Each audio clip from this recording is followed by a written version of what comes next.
Welcome everyone. As we commemorate Women's Day this year, we are delighted to showcase a group of influential women in procurement. However, my dear listeners, brace yourself, because in this episode, we're shaking things up a bit.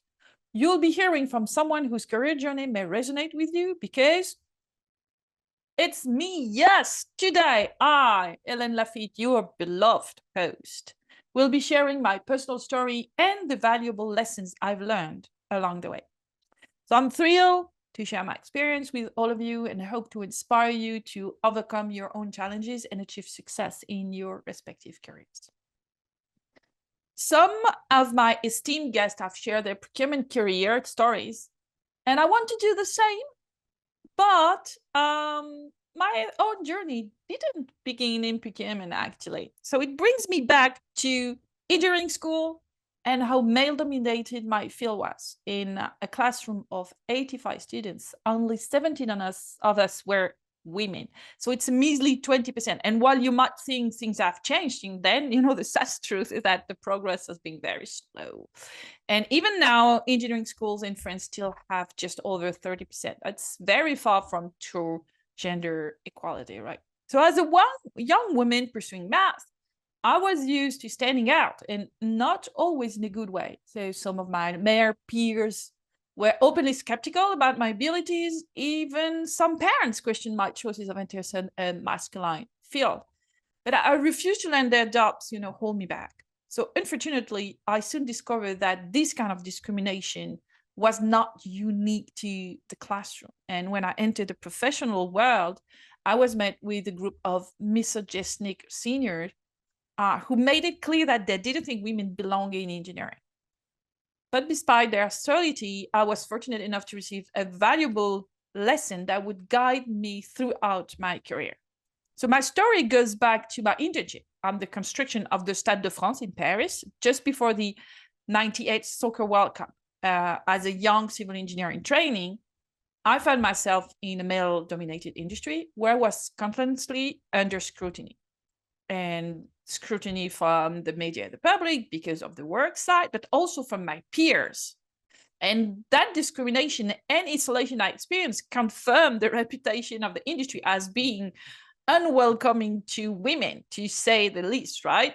However, amidst the stress and adversity, I learned a crucial lesson that would stay with me for the rest of my career. So what is that lesson and how did it shape my journey in procurement? While I had some previous experience with babysitting and tutoring, my real first foray into the corporate world was a challenging one. And it was an environment heavily dominated by men. And I felt like a fish out of water. And I was used to be one of the few women in my math and physics class in high school and college. But in the construction industry, I was the only woman around for miles, right? The gender imbalance was staggering. Only 2% of my colleagues were women. And it seemed like my male superiors didn't know what to do with me. My boss often criticized me simply for being a woman, while my colleagues would just turn a blind eye. And I even considered quitting. I wasn't sure how to make a place for myself in this hostile environment.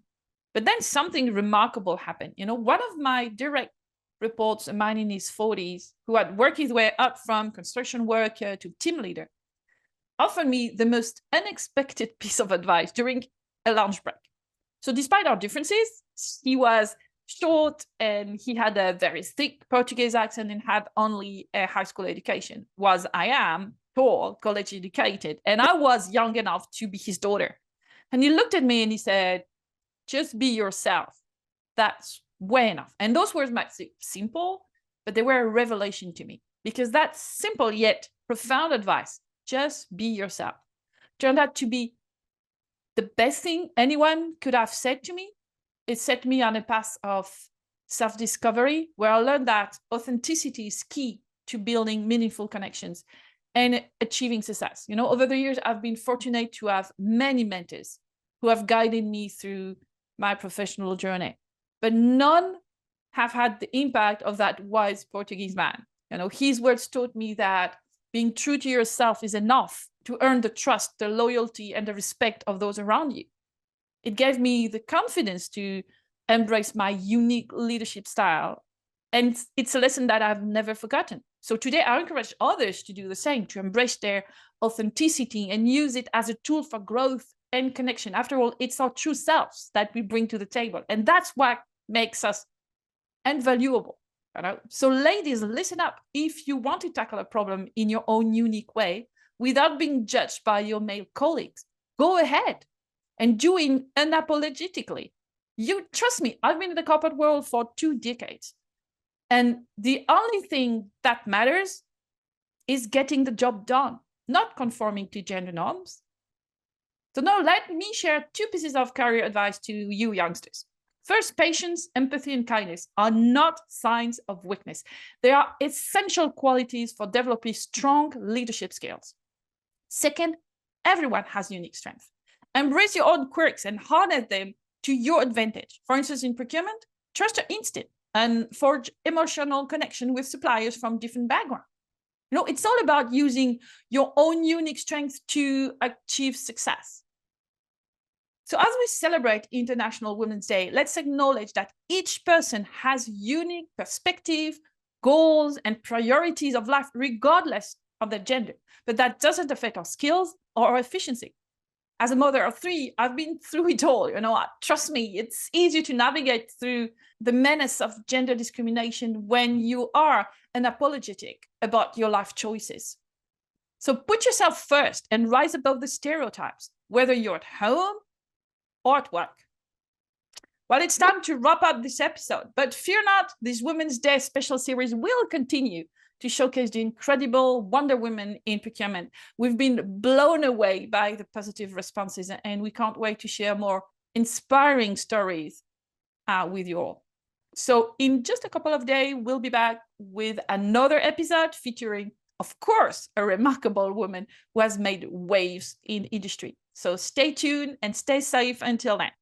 Remember, the future is bright for all women in the workforce, and we are excited to be part of this journey. So here's to smashing barriers and achieving greatness together. Bye, au revoir.